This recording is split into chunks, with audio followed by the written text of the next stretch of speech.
There we go, Ken. Got the scat linkage put on there.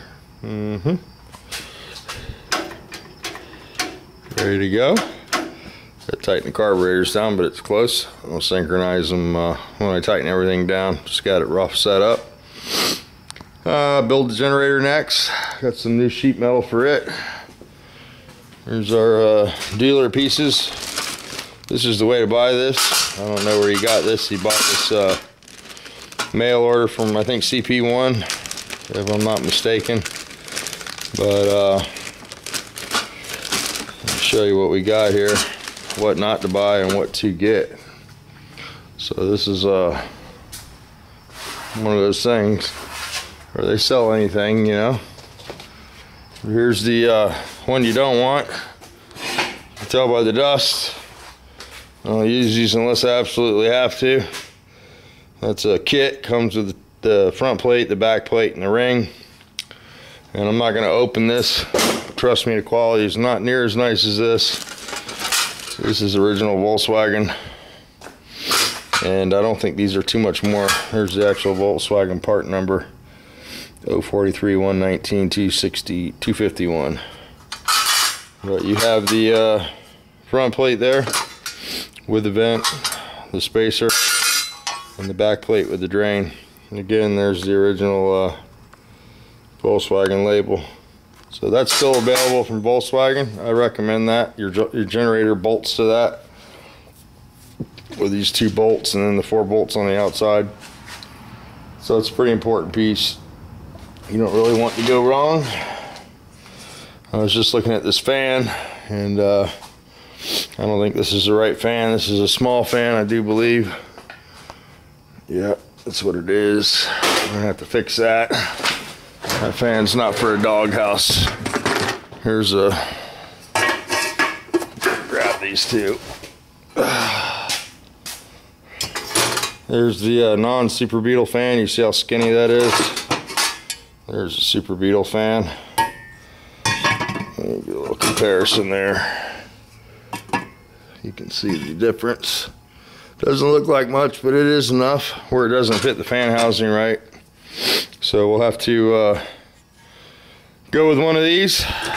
You can get those furnace brazed. When you hear that, they braze these little fins in. They're just pushed in and bent over, and they furnace braze those so the fan doesn't explode. If you're going to turn a lot of RPM, you want to get a brazed fan. Maybe you've heard them talk about those, but that's when they go in and they hit a little piece of brass on each one of these and then balance the fan. So anyway, I'm glad I caught the fan thing. That's too small. So we got that under control. I got a fan here. I'll see if Ken wants me to put that one in or if he wants to pick a fan up. Gotta go to the warehouse tomorrow, pick up some paint. And I got a black Cavalier that I got ready to go. I gotta try to find some paint in the old cabinet here. I should have some black, I'm hoping. And maybe we'll do a little video in the morning. I saw Iron Horse Fabrication, and he said he wanted me to give a shout out to fbody2. It's all one word. Go check him out. He used to have a channel, and he lost his YouTube channel. So if you were subscribed to fbody1, I think it was, he had to redo his channel, and you guys need to go check him out. He's one of the Garage Gang brothers, and he makes some good videos, works on different F-body stuff. Check him out, resubscribe if you can, appreciate that. And yeah, so we're looking for black, candy there. Got some candy projects coming up, got some hubcaps to do. I saw Kenny Street Rider 100 there, saw his coverage of the Octo meet. Saw the hubcaps, and I got to make some hubcaps. I got some people that want them, and I bought some hubcaps, so I got those coming up as soon as I get caught up. That's the kind of stuff I want to do. Maybe some artsy stuff, some hubcaps, I don't know, different stuff.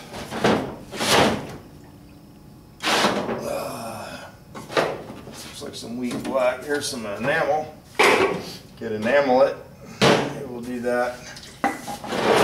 And some PPG DMR 490 strong black. That'll probably work. I wanted to base coat it because got 2 quarter panels, a roof, 1 door, a hood, and yeah, so if I could base it, I think it'd be a little cleaner job, but I'm not above it. We'll mix up some of that, spray it on there in the morning, I guess, and go to the warehouse. I gotta do some spray outs for Cheater 40 for Jerry. Found some colors. Let's see if I can grab those. What do I do with those colors? Let me see if I can find those.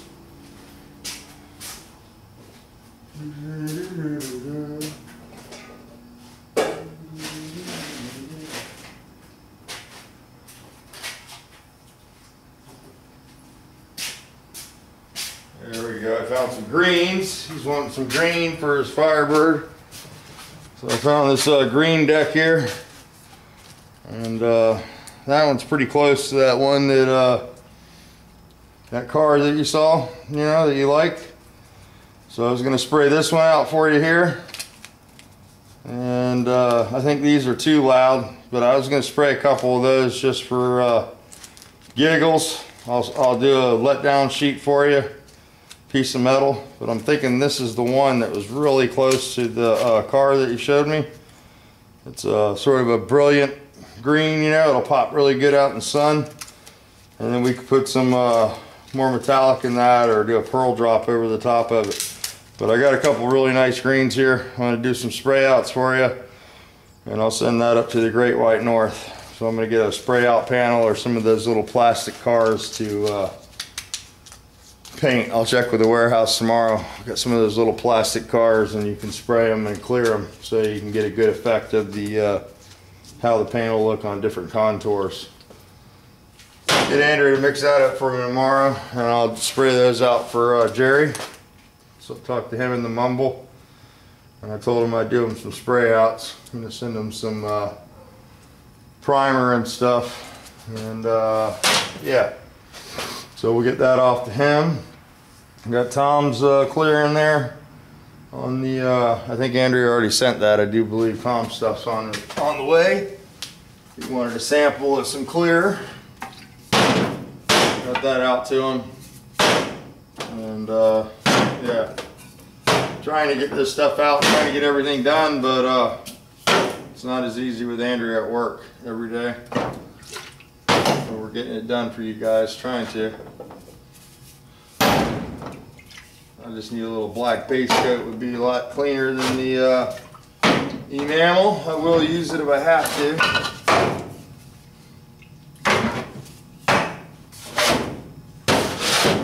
Trying to use this this paint up in the cabinet here. This is what happens when you do little spot jobs. All these are little fenders and stuff that have been painted. The only good thing about this is most of the time if there's paint in the cabinet, the job went good if there's leftover paint. So I used to catalog all this, and I knew what I had, but I don't do this enough to make it worth my while to catalog it. I used to send some of this to Tom for ground coat. I know that there's some Rio Red, whole quart, whole pint. I know HPR likes the ground coat. He keeps all his old color. Throws that down. There's some black candy. I don't like black candy. It makes everything purple.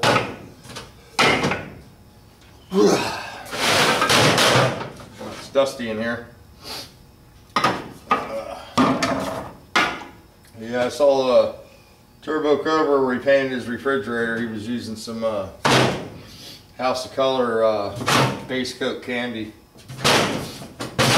Just reformulated some of their stuff to mix into base coat form. Matrix has had theirs that way for a while. You can put it in the clear, or you can put it in the 500. And if you guys have gotten a hubcap from me, or you're here for the YouTube paint day we had after the party, we used all that candy was mixed in 500, mixed his base coat.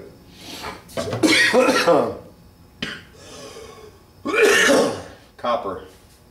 So all that, all those hubcaps that are out there are all painted in base coat candy, and matrix stuff seems to be pretty clean. It's this is the candy concentrate right here. This is some blue, and this will go in the 42 clear. It'll go in the AG40. I don't ever like to put it in the clear coat though, because you get way too much film build, and it tends to be more modelly and clear than in the base. And when you do it in base, you can always see if it's modelly or not, you know, before you go to the clear. So it makes it a lot cleaner, easier to repair, and whatever, it's easy to use though. I'm sure a lot of you guys use it as base coat. Most all the new cars have base coat candies. If it's a tricolor, you know, the candy will be a base coat. And another tip, if you're doing a candy, a lot of guys go over either gold or silver. And there's a guy in town I sell a lot of candy to. He does a lot of candy jobs. He showed me a little trick. Anytime he's doing a candy job, like if he's doing this red, you know, he'd have me take a couple ounces of this and tint the silver, just a slight hue to the color, and it makes it a lot less splotchy, and it makes it much easier to cover, and you still get the effect from the metallic, and it makes it more friendly. I always like to use gold instead of silver, you know, if I'm doing a candy. I've done a couple jobs with silver, but the gold's a lot more friendly, and usually it's more brilliant. You can give that a try sometime. Gold instead of silver works pretty cool.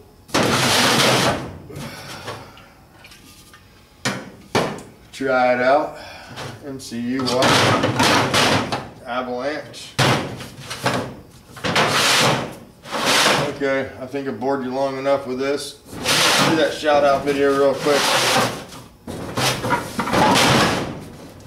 Try to find some black. If not, we'll spray that with some single stage in the morning. Then we'll go to Orlando, to the warehouse, and pick up some goodies. I don't think I have any black. Mixed up. Anyway, little yakking packing.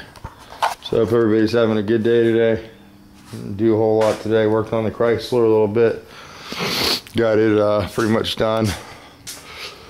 Got to garbage jack it up and put the exhaust on it now. And I got my EGR2, put some oil in it, some antifreeze, and fire it up. So this thing should be out of here. So hopefully I'll get rid of this Magnum and this motor this weekend, and that'll leave us with the Lily. I got a couple people local that might come over and help me lift this body up. I got to get with them and make a time, and then we're going to dedicate some time to get that Honda done up there. I'm going to make some primer up for that, and one more wipe of Bondo. So that's what's going on. I'll keep this short, shut this off. It's getting long. 13 minutes. Yeah. So anyway, Ken, we found a fan problem there. So I know you like to watch these. This is an early non-doghouse fan, and it's got a lot of rust too, a lot of pits. So I don't know, maybe you can sell that to somebody. And I've got a brand new fan here we can use if you want, or you can pick up a used one, however you want to do it, if you can find one used. So yeah, that's where we're at. Got the linkage on there. We'll build that generator if I get the okay with the new fan on there, and we'll get this one down on the ground, put the fan belt on there, put a bell housing on, and fire it up. We still have the JB weld issue on the bottom of the one carburetor, and I'm gonna have to re-JB weld that. I don't really like to do that kind of stuff, so I'll probably get the JB weld and let Ken put it on there, but or let him be responsible for it anyway. I'm gonna get some JB weld tomorrow and fix that up so we don't have a leak when we fire it up, and then we can either find another carburetor body maybe used, you know, and replace just that body or whatever. You know, I don't recommend running carburetors with JB Weld on them though. Or run some cylinder heads with JB Weld, but carburetors aren't really a good idea. Anything that holds fuel shouldn't have a hole in it, you know, or a leak. So that's where we're at with our Super 1600. I know some of you guys are getting sort of bored with this project, and we're just about ready to wrap this one up. I think Ken will take it from here, and we got to build a muffler for it, but it's got to be in the car for that. So we're just going to probably leave it uncapped for now. I'll put a stinger on it to fire it up, or one of my mufflers. Got to put some spark plug wires on there and some spark plugs. We'll get those manifolds bolted down tomorrow and run some fuel line. Got the T off the original setup there. There's some fuel lines. I might use some of those. And then Ken brought some stainless steel fuel lines. Probably let him mess with that. We'll fire it up with the fuel lines that came with it, you know. And that'll get us close. And yeah, main thing is to get it running, break it in, and then he can take it with him. We got to put the coil on the sheet metal, and we're real close though, so this weekend for sure. Alright guys, I'm going to go ahead and shut this off. Katie Robinson, I think he found me in Hans and Motor, so we might be taking a road trip up there to South Carolina. So that'll be pretty cool, meet him. I got a set of Vortex cylinder heads over here he wants. Put these up on the bench and give them a little port job. I looked up valve and spring package, I think, for around the camshaft he's using from Competition Products. That's where I like to get all my stuff from. You can get the retainers, the springs, and the stainless steel valves, I think, for like 200 bucks. And I'll probably order up a set of those and port those heads and put some good springs in there and stuff for them. And maybe we'll work something out on some labor. Maybe I can send him some money and he'll pull that motor out for me or something. I don't know. We'll work something out. But pretty cool, pretty cool. And yeah, I'm gonna shut this off. I'm babbling. You guys go check out fbody2. If you were subscribed to him when it was fbody1, he had to redo his page. And Iron Horse Fabrication wanted you guys to go check him out. So go check him out. I don't know if you caught his video. A lot of times, you know, a lot of us don't see certain videos, so the more people that give a guy a shout out, the better it is. A lot of you techie guys, you know, if there's any way that some of the guys in the garage that want to get shout outs, if you can show me how to put a link on my page so you can see my page and you can go to some of the other guys. Maybe we can link 3 or 4 guys at a time and alternate those guys so more people can get traffic to their channels, whatever it takes. If you guys are interested in that, let me know. It'll take one of you techie guys to do it though. Here comes the old gas tanker, Chevrolet. So starting to throw a code on there. Got a bad throttle position sensor. Keeps going into limp mode. So I put the tuner in there in case it defaults so she can clear the code and move on down the road. So I had to order a throttle position sensor. It was $100 for that thing. I don't know why I'm pointing the camera out in the dark. But anyway, you guys take it easy and go check out fbody2.